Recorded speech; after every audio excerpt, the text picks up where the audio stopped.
Ladies and gentlemen, welcome back to the True Life Podcast. I hope everybody's having a beautiful day. I have an incredible individual, the one and only Dr. David Salomon, a true embodiment of creativity in its most extraordinary form. We're going to...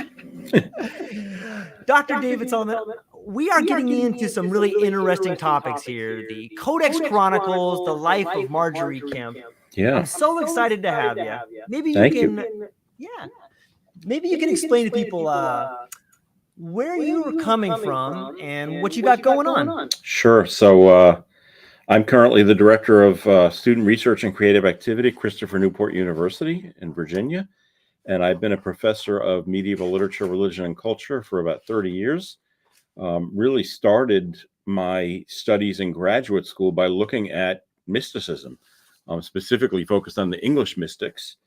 And what we're discussing in this sort of arc of podcasts for a few weeks here are various mystics. Today we're talking about the book of Margery Kempe. So I do have a little bit of echo on my side, David. Okay. So I'm going to throw it back to you and lean on you for this particular podcast here. No problem. So let me just begin with the question. Margery Kempe. Who is she and what makes her unique in the world of mysticism? No, it's a great question because she's an interesting figure. So she lives in the late 14th century in England, born around 1373, died around 1438, and kind of an unremarkable woman by birth. She marries a guy named John Kempe. And then almost immediately, once they get married and after she has her first child, she experiences a kind of mental breakdown. And I say first child, she had 14 children. And so after the first child's born, she experiences what we probably would call now postpartum depression, or some psychologists even postpartum psychosis. It takes about a year for her to recover. And she devotes herself to God at that point, after she has a vision of Jesus. And it sets her up for a very interesting life thereafter, which culminates finally in what is probably the first autobiography in the English language that we have, which is called the Book of Margery Kempe, which ironically, she probably didn't write. And we can talk about that a little bit. But she went on to become really infamous in her lifetime, traveling quite a bit and not very much appreciated by locals, aka most men, because they were concerned that she was exerting power that would basically influence their wives and daughters in a negative way as far as patriarchy and obedience, questions of authority.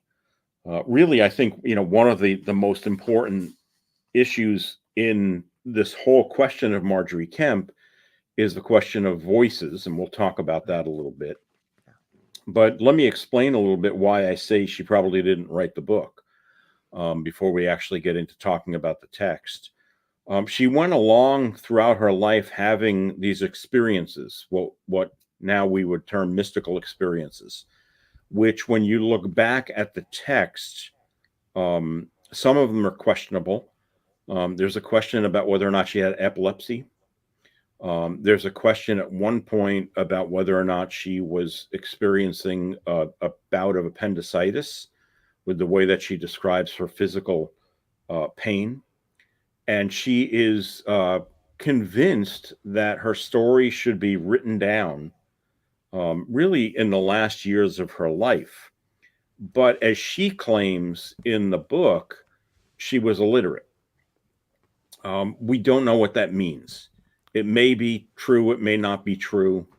There are some questionable things in her account of her life that sort of beg the question of whether she could read.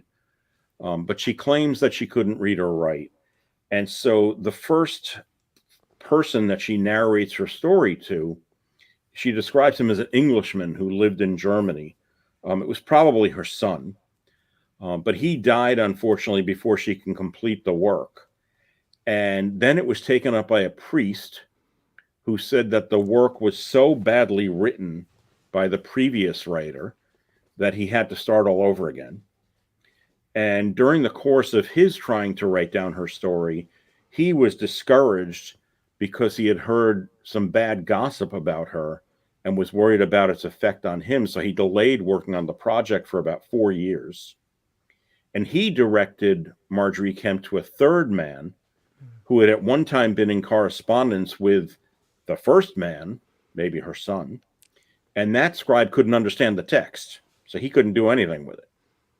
So the priest now began to suffer some feelings of guilt, prayed to God to be able to understand the work, says that he was miraculously then able to complete the book, and that's where it comes down to. So we really are again talking about the question of an amanuensis, a scribe who listens to someone's words and writes down what they say. But we are more than probably any other text that we have in English dealing with the telephone story here. And, what's the true story here? We don't know. Because it's come down through so many different hands and been told to so many different people that we're not really sure what the original story is. There's only one manuscript that survives of the work, written by a scribe named Salthouse in the 15th century. And the book was largely lost. We knew it existed because it had been mentioned in other places, but it was largely lost until the 1930s, when an English scholar named Hope Emily Allen discovered it in a library in England. And it was then published in the late 1930s. And we have the Middle English edition, and then we have multiple translations into modern English. The Barry Windiett, which is the Penguin, I think is one of the most readable for non-academics, and it's a really intriguing story. So, if I'm not echoing through your head too much, no, it's a beautiful story. And I think it's important to understand the. Let me just start with one of the questions I have right here that kind of gets in deep. What do you think of the relationship between Margery Kempe's personal experiences and the broader themes of divine love and the quest for spiritual truth in her work? It's interesting because, again, we don't, as far as her personal experiences are concerned, it's kind of tough to look at this because we don't know how much of it's actually true. Now that said, when I deal with this text with my students, I always say, well, so we have to acknowledge that that's a problem with the text, and we have to put that in a drawer and put it away because all we have is the text. We have nothing else. Right. So we have nothing else to go on. We can read it with the assumption that it may or may not be true, but we don't have a choice other than to accept it because it's the only version of the story that we have. I do think that there is a really intriguing story to be told here in her work, which is it's so completely different from the text we talked about last week in The Cloud of Unknowing, because Margery's approach to things really is the polar opposite. She is engaged in what's called effective piety. Effective piety is the emotion that is evoked in an individual connected to their devotion. The Cloud of Unknowing author really wants to put that completely away and not have, really any emotion, any intellect, just leave yourself open to the experience, the unknowing. Margery is experiencing the divine in a very personal, very physical way, whether that is her physical health, which is greatly affected by her visions, or just the fact that she is, we used to joke about her in graduate school. We always called her the wailing woman because on every other page she's crying. And she's crying as a result, as a response to those experiences that she's having. And, the interesting thing here is that what we're really looking at is a study in how a mystical experience affects the interior of an individual. And by that, I mean not just her physical health, but her mental health. A lot of folks have dismissed her as being hysterical. She's a hysteric. And for those who know, that word hysteria is a Greek word that is only applied to women, because hyster is the same as the word for womb, hysterectomy. And so if you're hysterical, you are a woman. And it was used as a diagnosis, a psychological diagnosis, well into the 19th century in diagnosing women. And a lot of people would look at Margery and say, well, she's a hysteric. She's just hysterical, and we just dismiss it. But what's happened really in the last 30 years is this incredible cottage industry in medieval studies in literature and religion is looking at Margery instead as really a proto-feminist. And she really has gained a lot of ground when it comes to that. And there's volume after volume, study after study of her as a feminist, and moving away from looking at her and dismissing her as just, oh, she's hysterical.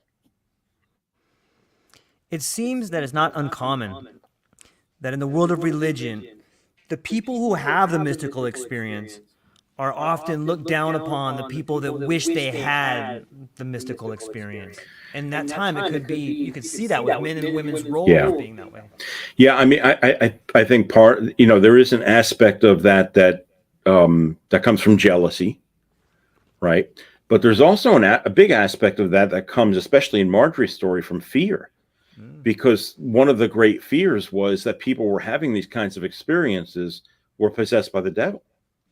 That it was the devil trying to fool them and fool others around them by giving them these experiences. And she's worried about this throughout her book, talking about and that's one of the early reasons why she says she didn't tell anybody, which is often the case in a lot of these mystical passages that we say, these mystical works that we find. The person experiencing it is afraid to tell anyone because they're afraid what the reaction is going to be.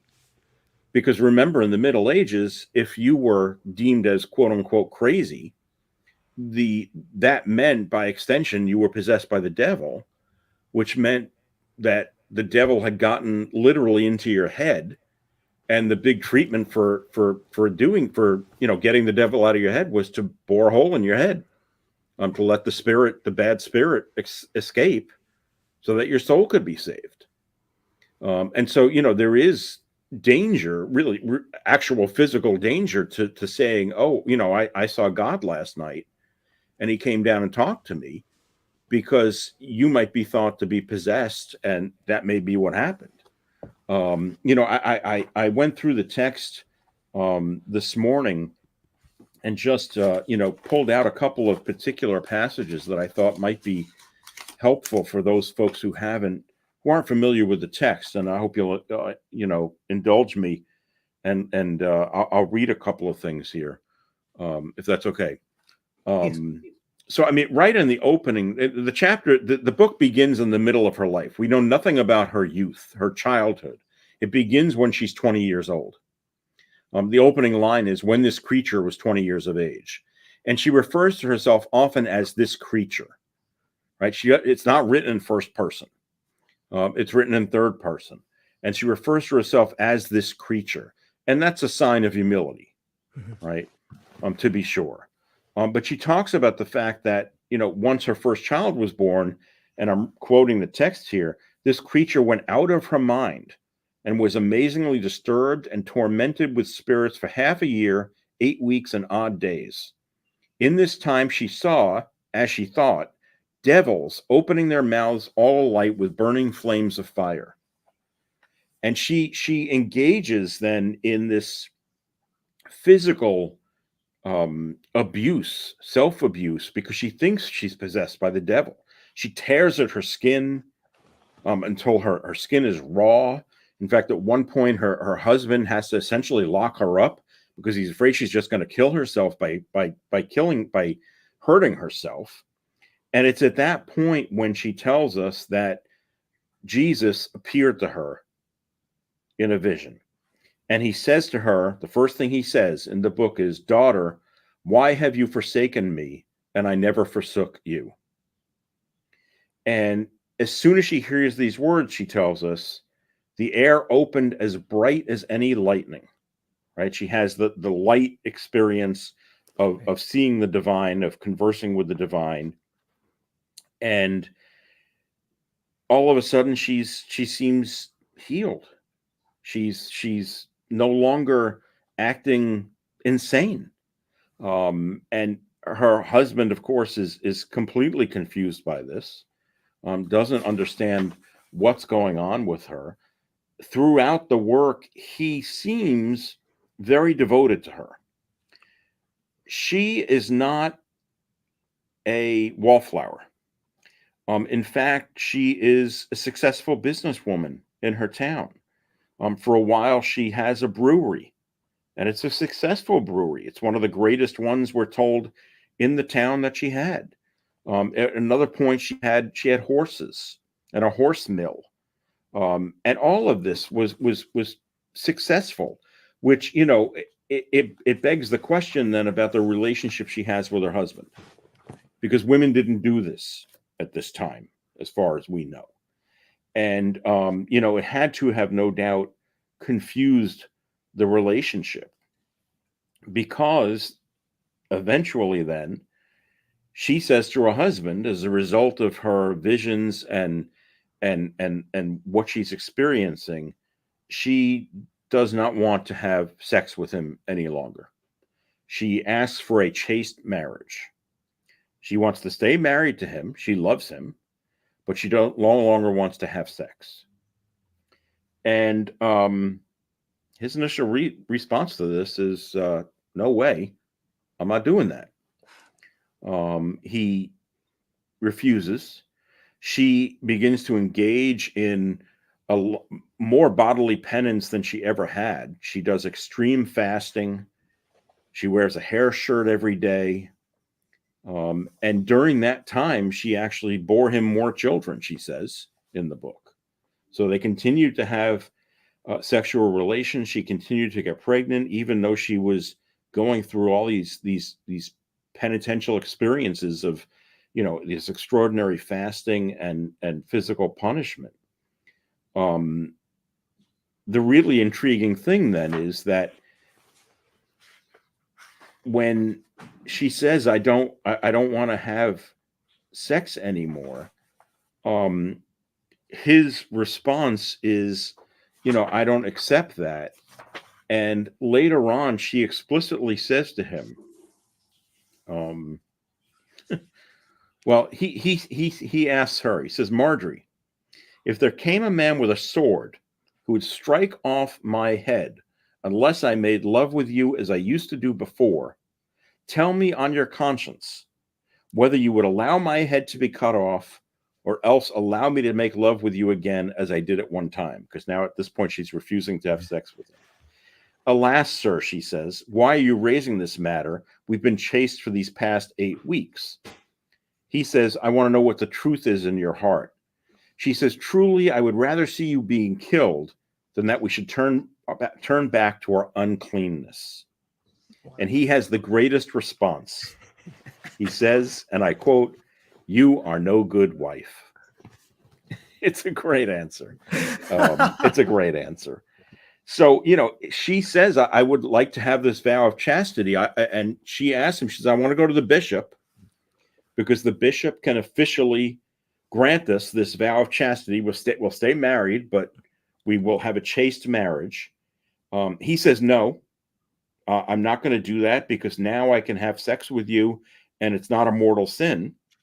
But if the bishop granted this and we had sex, it would be a mortal sin, because I'd be breaking the church's vow. And this goes on for a while. It's an interesting part of their story, to be sure. But you know, it it's more than that, because eventually they do get the vow. He agrees. It takes quite a while for this to happen. I'm just looking for the spot here. Well, before that occurs, she says that she wants to go on pilgrimages. She said God has forgiven her sin. She wants to go to the places where God was born, where he suffered his passion, where he died, and other holy places. Now, in the Middle Ages, making a pilgrimage was an important part of the Christian life. Folks know the Canterbury Tales. It's about a pilgrimage to Canterbury, to the monument to Thomas à Becket.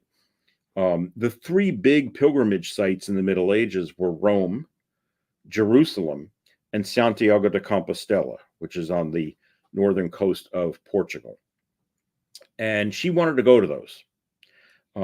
She had money because, as I say, she had success with businesses, but her husband wouldn't give it to her. So she wanted to go to these places, and she says, I don't have any money.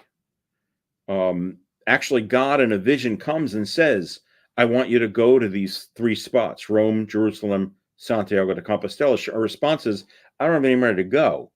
How am I going to get money? And God responds in a vision to her, I'm going to send you enough friends along the way that they will help you. And she ends up going on these pilgrimages.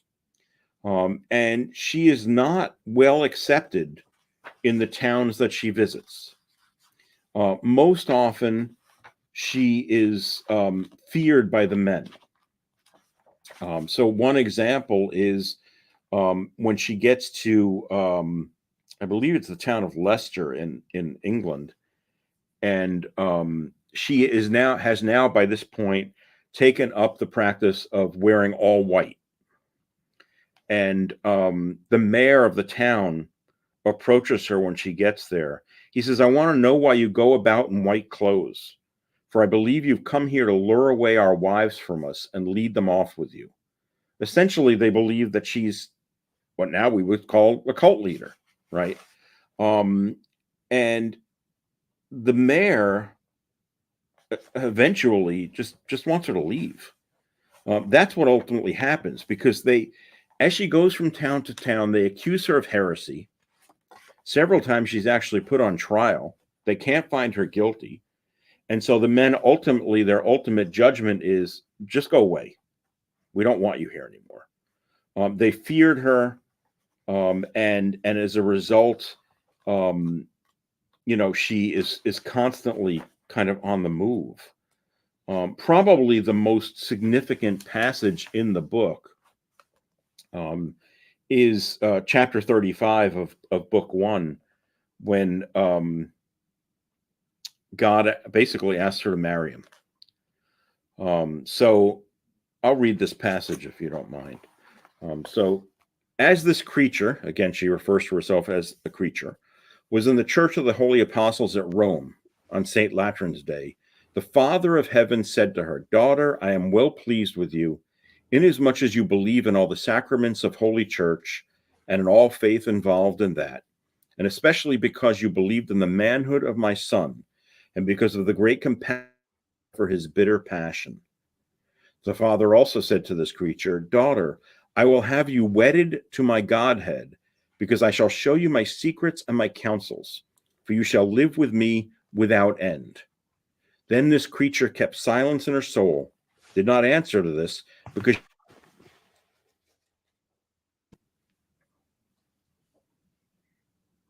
Are we back? Yeah, we're back. I lost you for a second. And she had no knowledge of the conversation of the Godhead, for all her love and affection were fixed on the manhood of Christ, and of that she did have knowledge, and would not be parted from that for anything. So there's a good deal in Margery's book about her devotion to Jesus Christ, to Christ the man.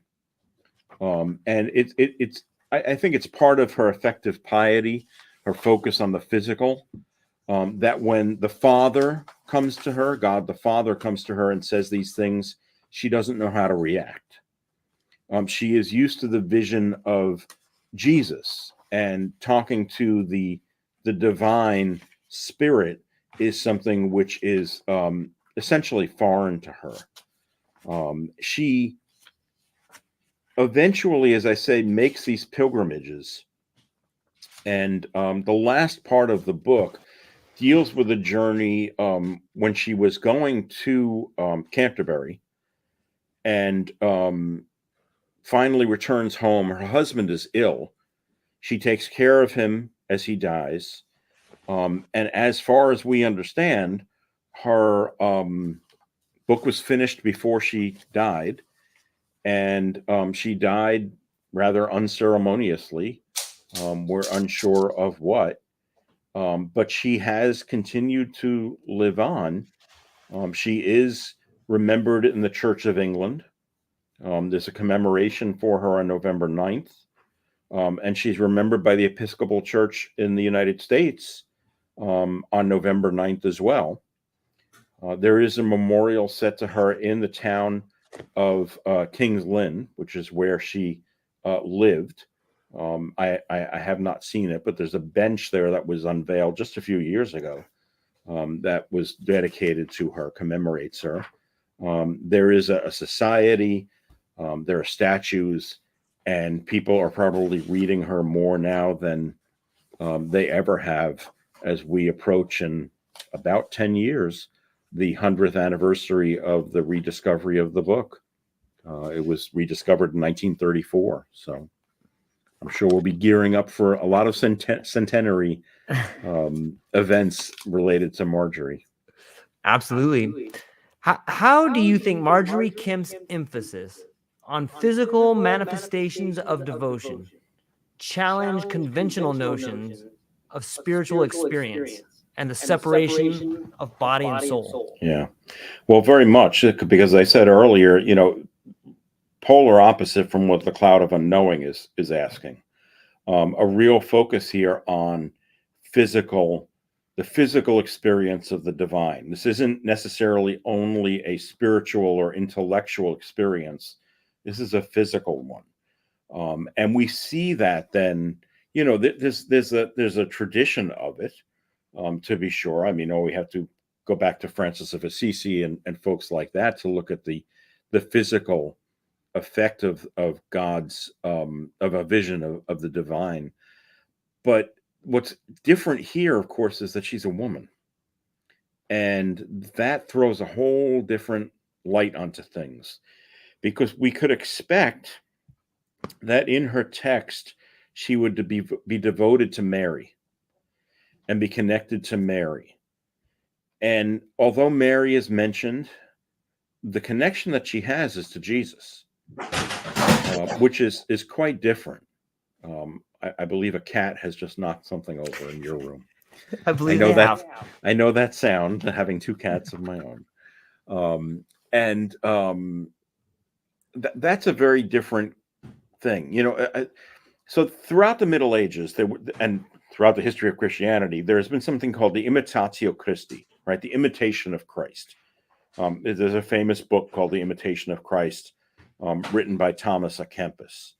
And basically, the Imitation of Christ is a small handbook on how men, but really all people, all Christians, were to live their lives in imitation of Jesus. And it's down to physical stuff, how you're supposed to stand, how you're supposed to hold yourself, and et cetera, et cetera. By the time we get to the early Middle Ages, I would say probably the 13th century, 14th century, as women become more important and more significant in society, particularly in England, but really all throughout continental Europe, a parallel text pops up called the Imitatio Maria, the Imitation of Mary. We don't know a whole heck of a lot about it. We don't understand the history of it. There's some debate about its authenticity. But I appreciate that text as a kind of parallel text to the Imitation of Christ, because here was a handbook for women. And we think that it became particularly popular once Mary was elevated in the church to Queen of Heaven, because now women had a role model as well. But all that said, again, when we go back to Margery, her role model is not Mary. And it's not even that Jesus is a role model for her. It's that she is devoted. She feels wedded to God. And that tradition is something which in the Catholic Church, of course, we see to this day with most orders of nuns who do take wedding vows. When they take their final vows, they become wedded to Jesus. And if you bump into older nuns, as one does, have a look and you'll see they're wearing a wedding ring because they're married to Jesus. Yeah, I've never noticed that before. Yeah. It's interesting to think the way in which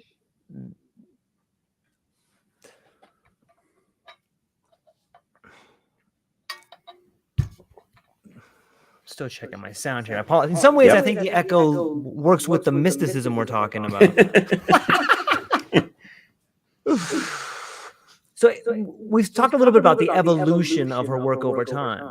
It's interesting to see that relationship change, how it's kind of morphed into feminism now. Yeah. Maybe it was always a form of feminism and the way it was looked upon then. Yeah, maybe. I mean, it's interesting because there's a sort of tradition in medieval literature which has just been teased out in the last few decades, really, with the new way of feminism, of looking at characters like Chaucer's Wife of Bath, Margery Kempe, Julian of Norwich, who we'll talk about in a couple of weeks, another English mystic, these female figures, and really reframing their position in our canon and in history. It would be an interesting study to go back and look at the reception of the Book of Margery Kempe in the 1930s and 40s. I don't know how it was received, to be honest, when it was first published, and how it's looked at now. It is a book which I don't think is read as often as a devotional handbook. Certainly not in the same way as Julian of Norwich is, who was very, very popular in devotional circles. I think Margery Kempe is largely studied by academics now. So in some ways, you can almost see the echoes of the threat the same way I can hear the echoes of my voice in my headphones.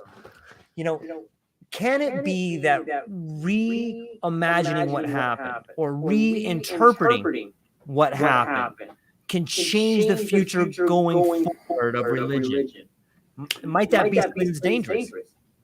It can be dangerous. Yeah. I think that's what a lot of the folks feared about her when she was alive, right, is that it could reframe and refocus what religion and what Christianity meant going forward. You talk about the echo that you're hearing. I mean, it's interesting because, as I mentioned when we first started, I mean, really this is a question about voices, right? I mean, she hears voices. The question about her voice and what that means, because it's somewhat difficult to hear her in this book because of the way that it's written. And because we know that it's been written down and passed through, it's only men. So what have they done to it? What have they changed? We haven't got any idea. I mean, there is a chapter in which the writer / Margery suggests that maybe she had epilepsy. Now, was that Margery talking, or was that a man later on making that judgment and inserting it in the text? We have no idea. We've talked often about the fact that in our, rational modern world, we want to look for a reason for everything. And, one of the interesting things that's happened in the past few decades, especially when it comes to the female mystics, is a kind of spat of interesting articles that have been published, oddly enough, in medical journals that have looked at and try to reinterpret their experiences in terms of pathology. We've seen it with Margery. We've seen it with Julian. We've seen it with Hildegard of Bingen, who had visions. and who, a lot of those visions have been discounted by modern medicine as, oh, well, the woman had migraines, right? What she's describing is a migraine headache.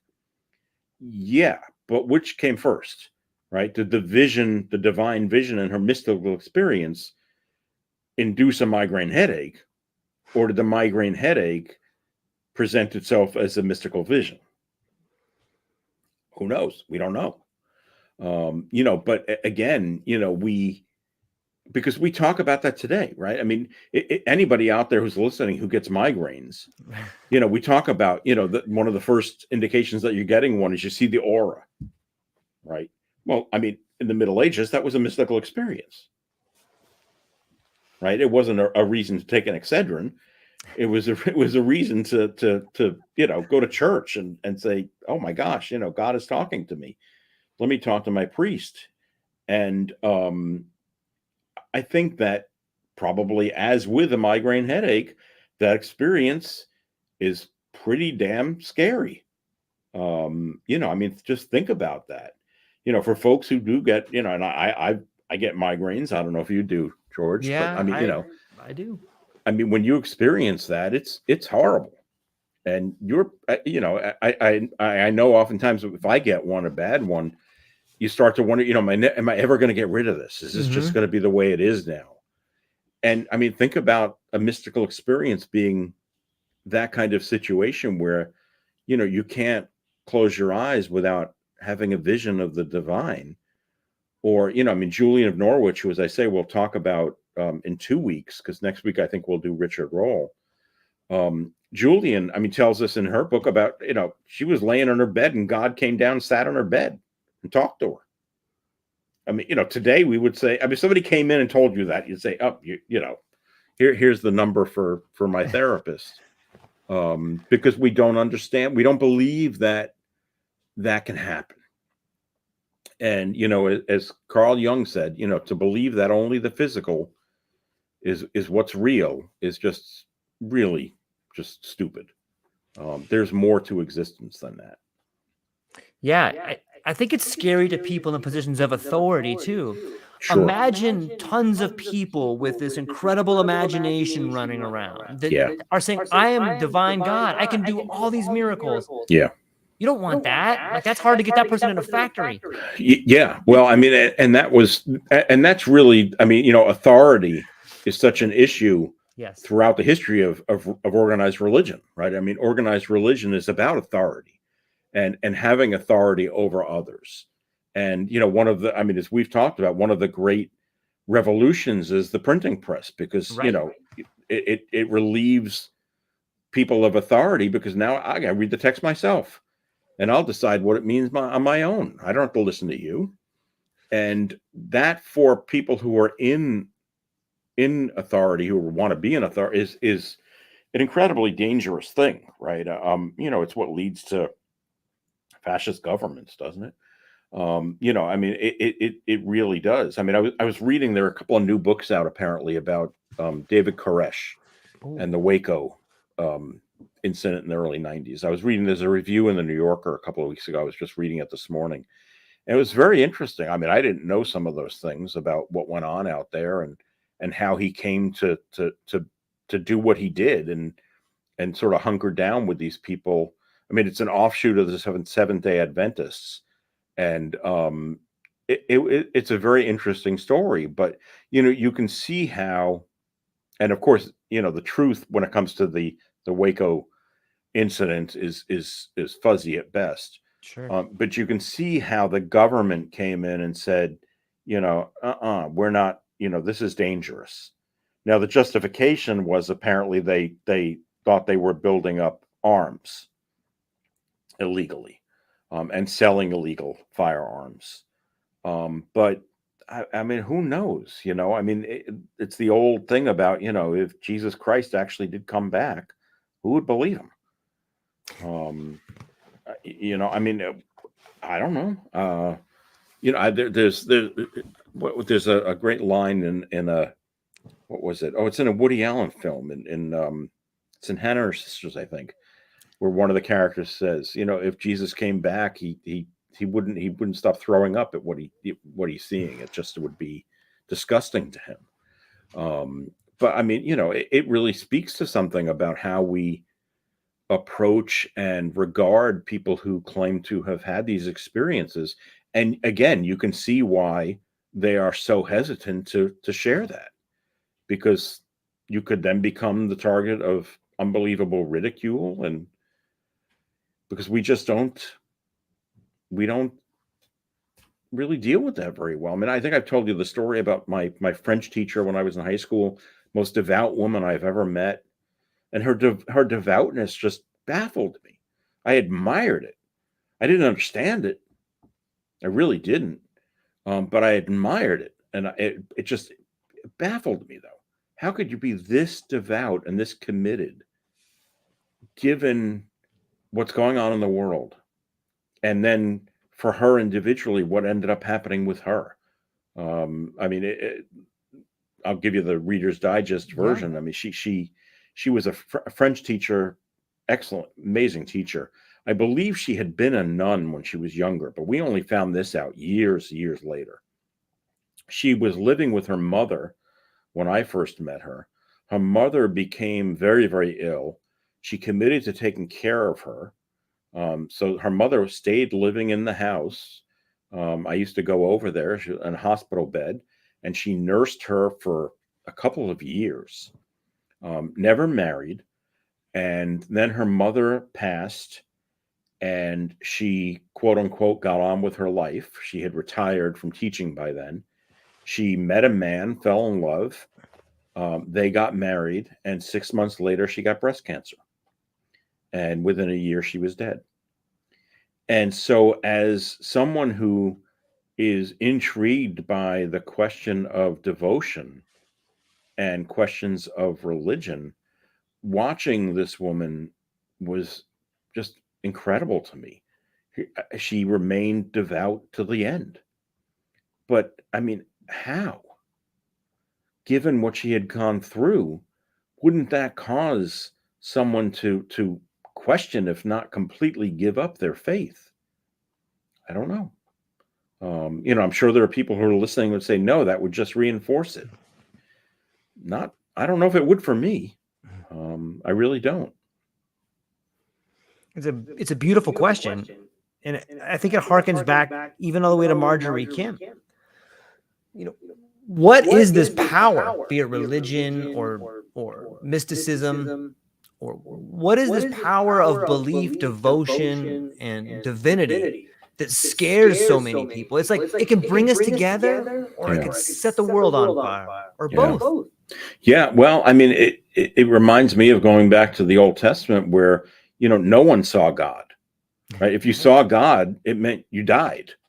That was the only way you could see God, was to die. And so, the fact that there are several Old Testament figures who, claim to have had that kind of communion with God and seen God. I mean, they're few and far between.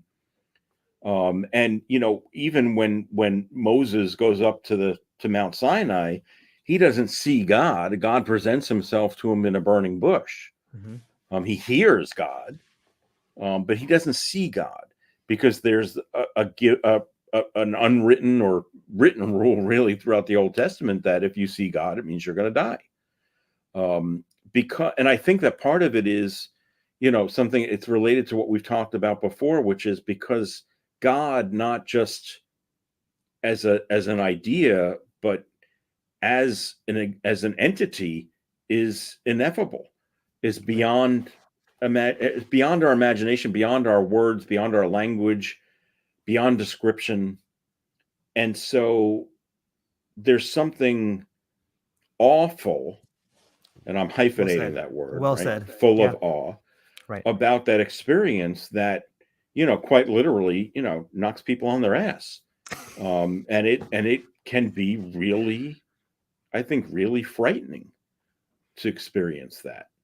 I mean, we've talked about it before. I mean, I was, years ago, I was standing in a synagogue on Rosh Hashanah, and I could have sworn I heard my grandmother over my shoulder. Mm-hmm. And so much so that I stopped, I turned around. I mean, it was it was the most incredible experience. And it was scary. It was scary to think either that it was real and it was her voice and she was speaking to me, or by the same token that it wasn't, and it was a quote unquote voice in my head. And what does that mean about me? Right. So I think that there's so much about this that becomes just confusing for people, but it's part of what, I mean, George, I think it's what so much of your podcast is devoted to is, when it comes to psychic experience, we don't really understand what the hell's going on still, right? We don't get it. And we probably never will. And in some ways, I hope we don't. It's something about the mystery of existence. It's there's a reason why, the book of Margery Kempe is so damn interesting, is because we don't know. Did it really happen? Is it true? How much of it's true? So for the devout, I would think that reading it would be a salve, right? A balm to say, oh, yes, you can have this kind of experience. And isn't it wonderful? And isn't it beautiful? Whereas, if I bring this over to my colleagues in the psych department, they're going to try to psychoanalyze her and, write it up according to the DSM and figure out what meds to put her on. And I think that's the way people often deal with these experiences today, because we don't understand them and we are afraid of them. We hear all the time, right? I mean, in the literature, and I'm sure that you talk with folks, who quote unquote hear voices, right? Now, that for us in the modern world has become a euphemism for being schizophrenic. Mm-hmm. But look at a mystical experience. Person has that, they are hearing voices. And do we just discount that and say, well, it's a psychological pathology, there's something wrong with them? I don't know. That's the problem, I think, is that people stop listening to the voices. What about the voice of inspiration? What about the voice of mystery? What about the artistic whisper that comes to you on the north wind? Like all these divine forms of inspiration, all of these small echoes that you can hear in the back of your mind. Yeah. It's fascinating to me. And I think that is the very foundation of what is possible in reality. It begins with the voice, whether it's Margery Kempe, or whether it's your aunt on Rosh Hashanah, or a voice you hear in the bathtub on some idle Tuesday at midnight. It can be from any place. I mean, and probably one of the best traditions that embraces that is the various Native American spiritual traditions, which, will say, what is the wind saying? Yeah. Right? I mean, listening to, what does the water say? It's really listening to what's out there and listening to those various voices. I think there's certainly a significant place for that in our culture that we seem to have lost in the name of rationality. Yeah, it's all over the language, like a babbling brook. Yeah. Or a babbling person on a podcast. So. Yeah, I mean, we do talk about, we have those euphemisms, those turns of phrase that are really, really kind of interesting, aren't they? Yeah, I think 100%. It's interesting to think too, in today's world, someone may be considered a schizophrenic if they hear voices. Even in medieval times, Margery Kempe was an outsider. She was someone who was cast aside. It's weird how even we get this far away, things still remain the same. Well, I think because a lot of it is we don't understand the psychic experience. Right. We don't get that. We don't know how to deal with it. Right. We don't know how to deal with it as individuals if we have them, and we don't know how to deal with them when they're experienced by other individuals, and if they claim them. It's why last week when we were talking, I said, no one's going to put on their tax return that their occupation is a mystic. Right. I mean, it just because, and I think there is something to that because, and Margery experiences that as well, is there's a humility involved. right? I'm not bragging to people that I had this experience. I mean, we'll talk about Richard Roll next week, and he talks about that in his book, is, not going out and saying, holding up a flag and saying, hey, look at me, I talk to God, which is why, so many folks today are put off by the so-called religious folks who do claim that, right? And I'm not just talking about the 2 a.m. TV, but the things that you hear about, where you have a leader, again, like David Koresh, who claimed to have some inside knowledge and inside experience, but really what we're taught really throughout all religious traditions and all spiritual traditions is humility is the most important thing. And so if you did have that experience, you wouldn't really talk about it. It's interesting. We spoke previously about trying to describe the ineffable or God, or when you saw God, it might mean you were going to die. In some ways, we can still see echoes of that in the Muslim tradition, where you're forbidden to draw right Allah or Muhammad. Images. Yep. Yeah, right. It's similar. Yeah. It's very. I mean, and to this day in Judaism, not writing the name of God. Right. I mean, Orthodox religious Jews will write G-D, because the idea is that you don't take God's name in vain, as it were. And so, there is something really interesting about that. And I was just reading, we've talked about Ginsburg's Legends of the Jews, and I was reading his this section on Moses, and just this morning, actually, and there's a terrific paragraph about where God is explaining what his name is. And I'll read it. It says, persuaded now of God's unalterable resolve to use him as his instrument in the redemption of Israel from Egypt, Moses entreated God to impart to him the knowledge of his great name, that he be not confounded if the children of Israel ask for it. Now, we hear this in the Bible in Exodus, right? I mean, and Moses says, who shall I say sent me? And God says, I am sent you. And so there's a lot about, well, what is God's name? Well, here, I mean, in Ginsburg's book, he says, God answered, saying, thou desirest to know my name. My name is according to my acts. When I judge my creatures, I'm called Elohim, judge.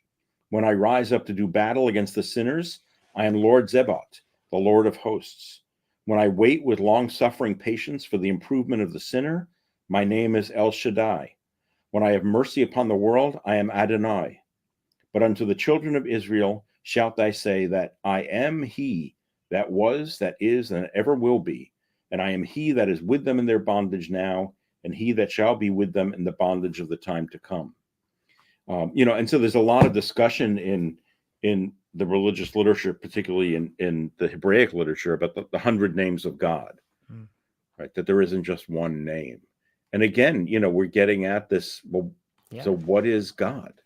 It's Augustine asked that question in his Confessions, right? What does it mean? And we still don't know. I'm so drawn to the ideas of the mystical experience. It's so beautiful, and it's something that everybody can explore and do their best to make sense of. And I think in doing so, you make sense of your own life. Have you found it to be similar?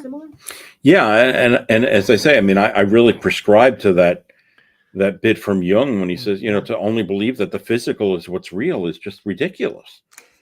There's a spiritual aspect to our existence that we should be embracing, and we should be acknowledging and honoring.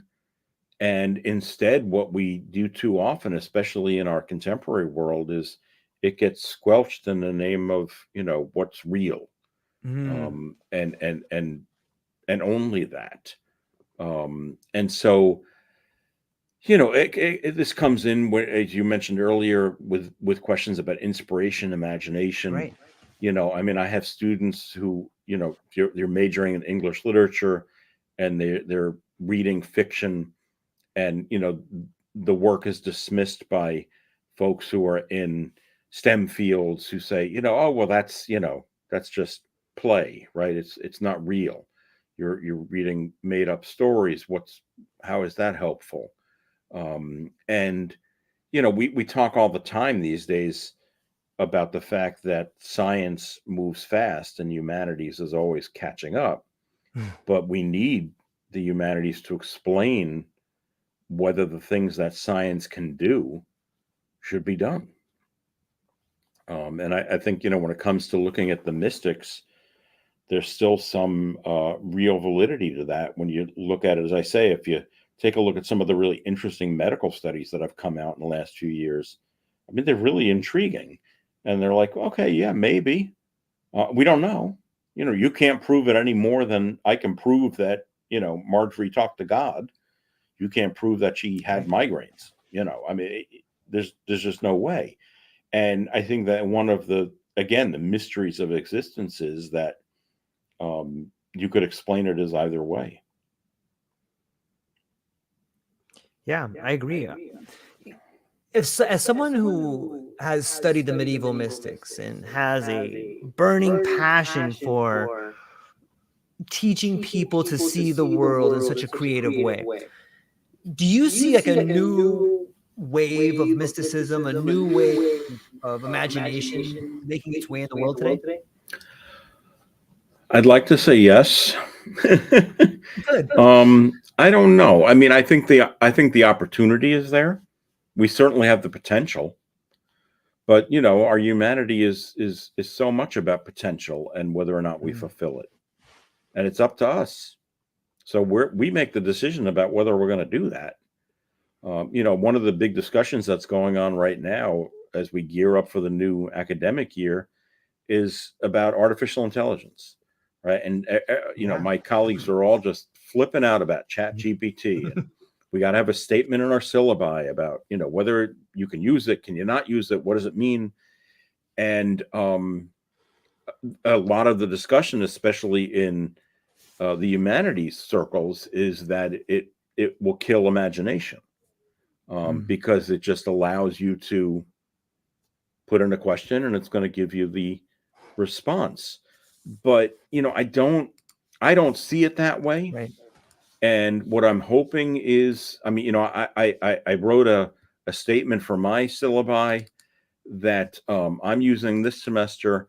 But as I've said to my colleagues, when we had a discussion about this, and I showed them mine, and I said, this is what I've come up with, but this is just for the moment until we get this sorted out, because it's a tool that we're gonna use. But one of the things, the closing statements in my statement on AI and the syllabus is, please remember the primary objective of this course is to enhance your knowledge, skills, and understanding of the subject matter. Embrace the learning experience, challenge yourself, and seek help from the instructor if you encounter difficulties.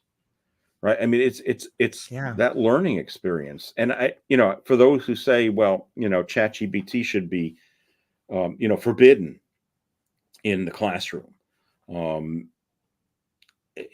People protested when they wanted to use calculators. Mathematicians picketed about it in the 80s. And we've got a whole movement now that's afoot of removing cell phones from classrooms. That students shouldn't have cell phones in classrooms. It's like, you're not going to be able to prevent this. Again, the genie's out of the bottle. You can't put it back in. So how are we going to deal with it? How can we use these things as tools that will help us to achieve that potential that we're talking about? Because that's really what all these things are about. The internet may be a horrible, horrible place, right? But so how can we use it to help us achieve our potential as better, stronger, smarter human beings? That's the key. I think I have an answer. Yeah. So it seems to me we're entering into a new dimension, one where ChatGPT as a tool works with us, not against us. Okay. And so instead of having a linear scale of A to B, the same way a 3D printer has an X, a Y, and a Z axis, so too should all schools have a Z axis when they're monitoring or they're grading their students. There should be a depth to the all grades that come out now. Maybe that should be a 3D A or a 3D, however you want to make it. I love that. But it should be, there should never be another boring paper ever written. Yeah. If you write a paper that's boring, you put that into ChatGPT and let ChatGPT explain to you why it's boring and how to make it better. Like, it should make our world just erupt with the flowers of rhetoric. The ways in which we could grade students now have evolved. The same way they can use ChatGPT to spit out an answer, so too can teachers find ways to spit out a new test. And it should be dimensionality. Yeah.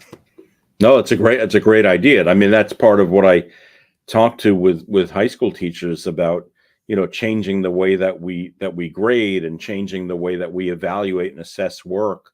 We're still largely doing it the same way that we did 100 years ago. And that's insane because the world has changed so much. Right. I mean, how can we do that? It doesn't make any sense. But there's a lot of work involved in doing that. Right. And you need a lot of buy-in. A lot of the blowback that I get from teachers when we talk about this is, well, the parents will never stand for it.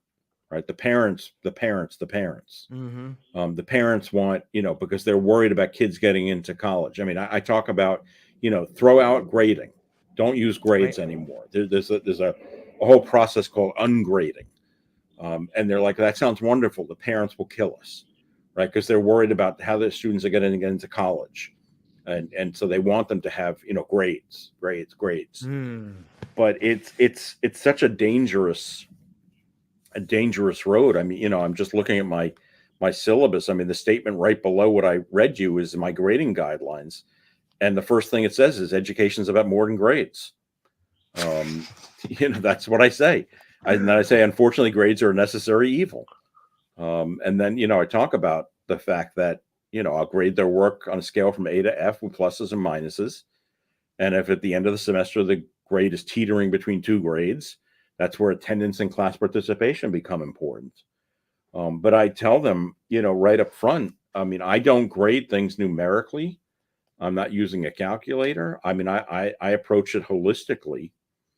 And for a lot of students, that makes them very uncomfortable. They're like, well, what does that mean? I said, well, I'm looking at all of your work holistically, what you've done over the course of the semester. Yes, this counted for so much, but I'm not plugging that into some kind of algorithm to figure out what your grade is then. And for students who are coming up through the system today, that's a little bit difficult for them because they're used to everything just is numbers. They're ready. Like, okay, imagine that chart. Imagine a parent who desperately wants their kid to go to Harvard. Mm. Okay. They're desperately looking for A's all the way through high test scores.